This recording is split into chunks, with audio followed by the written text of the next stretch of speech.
What does an AI-ready Philippines actually look like? AI is here to stay, and so we adopt it to harness its potential to enhance critical sectors, from our educational system to our industries. We have launched massive training programs for AI readiness, which have reached at least 1.8 million individuals, students, parents, and teachers alike. This success inspires confidence to further scale up our initiatives for AI literacy across all sectors.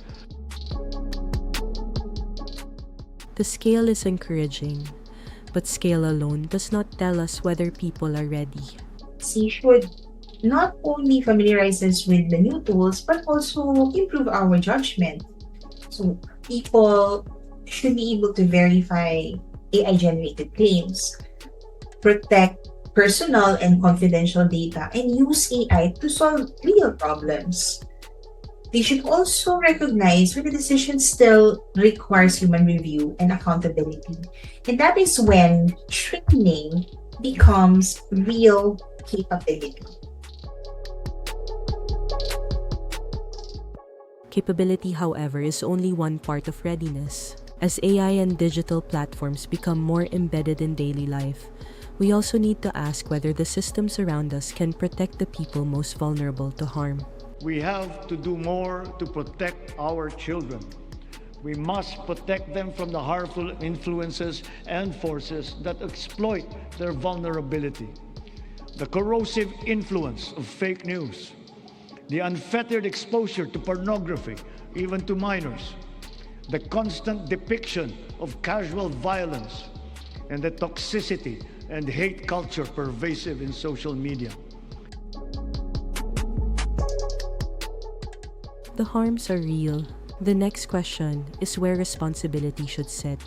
We as parents, we carry the most immediate responsibility for our children, but we don't have visibility or even control over the whole online environment. It is the platforms that design the recommendation systems. The different payment channels can enable exploitation. Schools can shape digital habits. Industry builds the products, and it is the government who sets and enforces the rules. So we as parents, we need support from an accountable protection system. No, we cannot be the entire system. And that means there has to be a clear assignment of who must prevent the harm, who detects the abuse, who disrupts the systems enabling it, and who should help children and families recover when the harm is done.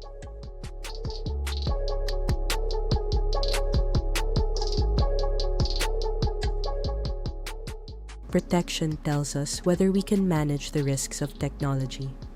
The next test is whether we can also capture its economic value and build capability that stays in the country. The PAC Silica Industrial Hub will create an ecosystem that will have AI at its core.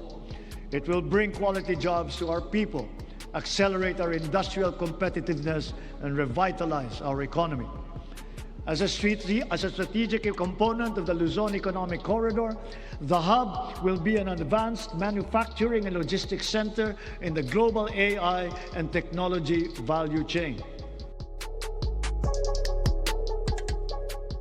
This is a significant opportunity, but infrastructure and investment announcements are only the opening indicators. The success of Paxilica should appear not only in the number of jobs created, but also in the quality of Filipino jobs.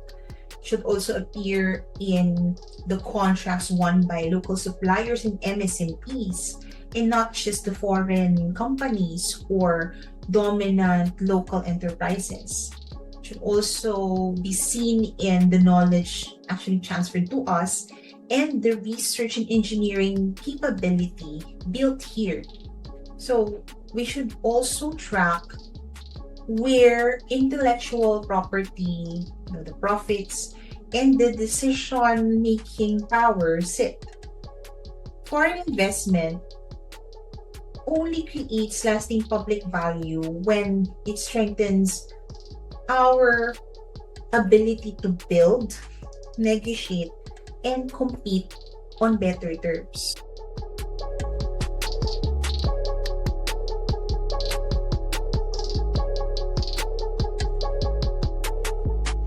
Economic capability gives the country more room to act. But national strength also depends on whether institutions can protect public trust when foreign and domestic actors try to shape the information environment. Just recently, we celebrated the 10th anniversary of the final and binding 2016 Arbitral Award, which stands as a definite benchmark for the interpretation and application of the UNCLOS.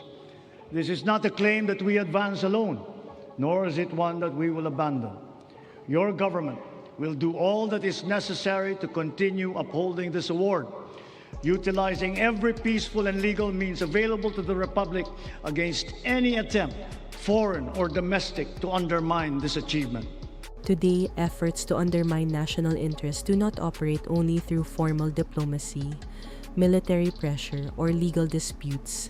They also operate through information. Strategic narratives often move through platforms, coordinated networks, domestic intermediaries, paid amplification, synthetic media, especially with the boom of generative AI, and selective framing.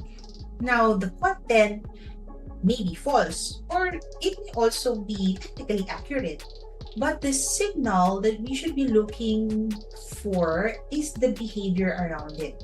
Now, who coordinated the inauthentic behavior or the inauthentic activity, how it spreads, who enabled it, and what outcome it was designed to produce.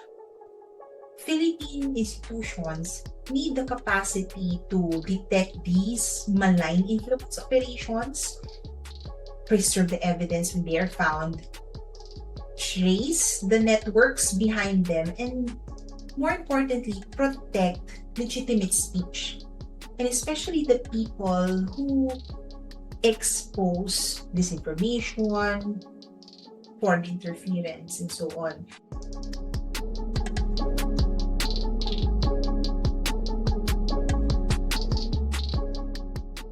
Taken together, these issues give us a more practical way to assess whether the country is truly AI ready.